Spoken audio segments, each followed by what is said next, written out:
Ya, tembus 2 juta orang sudah di dunia yang terinfeksi virus corona. Virus ini belum ada vaksinnya dan inilah yang memang memperparah keadaan. Kita lihat ini memang ada simpang siur kabar bahwa berbagai negara saat ini berlomba-lomba mengembangkan vaksin corona. Selengkapnya kami paparkan dalam Adu Cepat Temukan Penawar Corona. Perusahaan farmasi di dunia tengah gencar-gencarnya begitu untuk mengembangkan vaksin virus corona. Jenis vaksin yang dikembangkan bermacam-macam, dari yang sederhana hingga yang sifatnya ini berteknologi tinggi. Lantas sejauh ini negara mana yang progresnya paling terdepan? Kita lihat dari China, di negeri pertama yang terjangkit virus corona.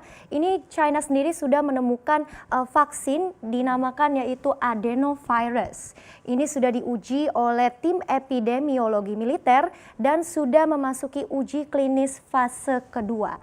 Bahkan WHO mengatakan ini adalah pengembangan vaksin corona pertama di dunia yang telah memasuki fase kedua. Kita tahu juga bahwa saat ini China memang sudah dalam masa pemulihan dengan jumlah pengurangan kasus infeksi corona secara signifikan ini sudah berkurang dalam perharinya. Sementara kita ke Amerika Serikat, meskipun memang jumlah terinfeksi corona di sana saat ini menjadi yang tertinggi di dunia, negeri Paman Sam juga sedang mempercepat penemuan vaksin yang dinamakan mRNA 1273. Vaksin ini diproduksi oleh perusahaan farmasi Amerika Serikat yang bernama Moderna. Nah, berbeda dengan China, vaksin ini masih dalam proses uji klinis tahap pertama. Di samping itu, ada pula kandidat vaksin asal negara lain yang juga dikabarkan baru akan uji klinis tahap pertama ini paling cepat bulan Mei.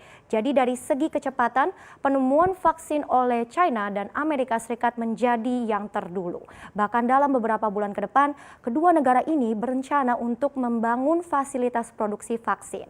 Selain vaksin, kita juga sepakat obat-obatan juga diperlukan bagi pasien untuk sembuh. Kita akan lihat di slide berikutnya.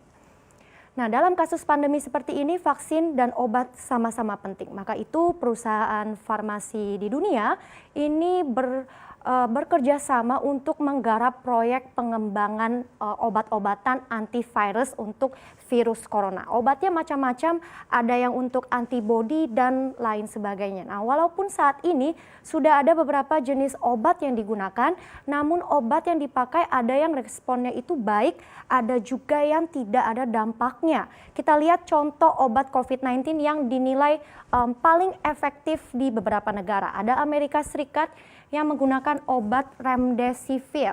Ini buatan dari perusahaan Gilead Science. Ini juga pernah diberikan bagi penderita Ebola dan penderita virus MERS. Dan remdesivir sendiri menjadi obat yang paling banyak digunakan untuk pasien virus corona di Amerika Serikat. Kita beralih ke Jepang yang memberikan obat Avigan untuk pasiennya yang biasa digunakan untuk obat penyakit influenza. Lalu kemudian Korea Selatan juga menggunakan kloroquine untuk obat yang digunakan untuk penyakit malaria, dan Kaletra obat yang diberikan kepada pasien HIV.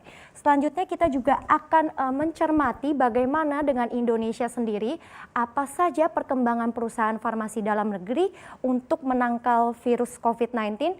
PT Bio Farma misalnya dikabarkan akan memproduksi obat COVID-19 berjenis oseltamivir yang bahan bakunya ini diimpor dari India dengan jumlah yang akan diproduksi sebanyak 500.000 tablet. Sementara itu ada juga PT Dexa Medica dan PT Kalbe Farma. Keduanya dilaporkan akan melakukan proses pembuatan obat COVID-19 dalam waktu dekat.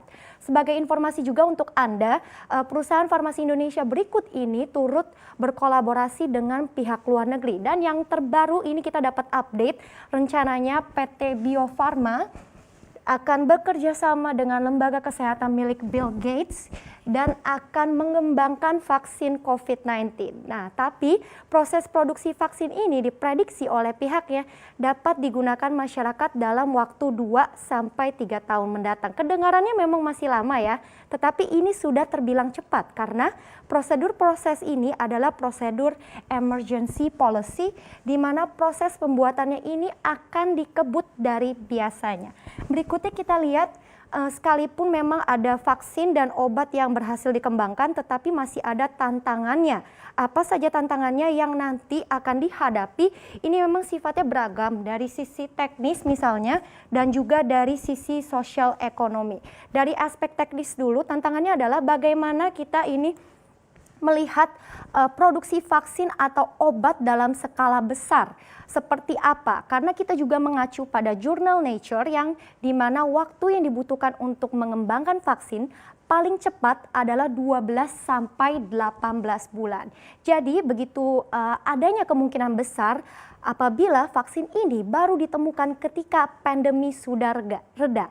Tetapi bukan berarti pengembangan vaksin ini jadi sia-sia saja karena vaksin tetap saja dibutuhkan jika virus COVID-19 ini ingin hilang secara total. Kita lihat ke tantangan selanjutnya, kelangkaan bahan baku misalnya seperti contoh jenis vaksin jika dikembangkan berteknologi canggih misalnya adalah vaksin untuk sekelas protein rekombinan atau subunit ini tidak bisa langsung diberikan ke pasien karena hasil riset tim medis dunia mengatakan vaksin itu harus diberikan bersama dengan adjuvan agar bisa lebih efektif untuk pasien. Nah, tetapi terkait dengan kapasitas produksi juga ini adalah pertanyaan selanjutnya, bagaimana jumlah produksi vaksin nantinya? Apakah cukup untuk semua orang yang nanti akan membutuhkan? Apalagi jika kita berbicara ya untuk seluruh masyarakat dunia tentunya nanti juga perlu yang dilakukan namanya program imunisasi global. Nah, masalahnya adalah bagaimana pemerintah di dunia ini menghindari ketimpangan sosial bagi distribusi vaksin dan obat tersebut untuk seluruh negara. Karena kita masih tahu ini banyak sekali negara dengan kondisi kesehatan yang buruk. Sehingga negara-negara itulah yang diprediksi akan susah sekali mendapatkan akses dari vaksin dan obat itu. Jadi ada pepatah yang bilang di setiap keberhasilan tetap saja muncul yang namanya tantangan. Kita terus optimis saja penawar virus COVID-19 segera ditemukan agar pandemi ini cepat sirna.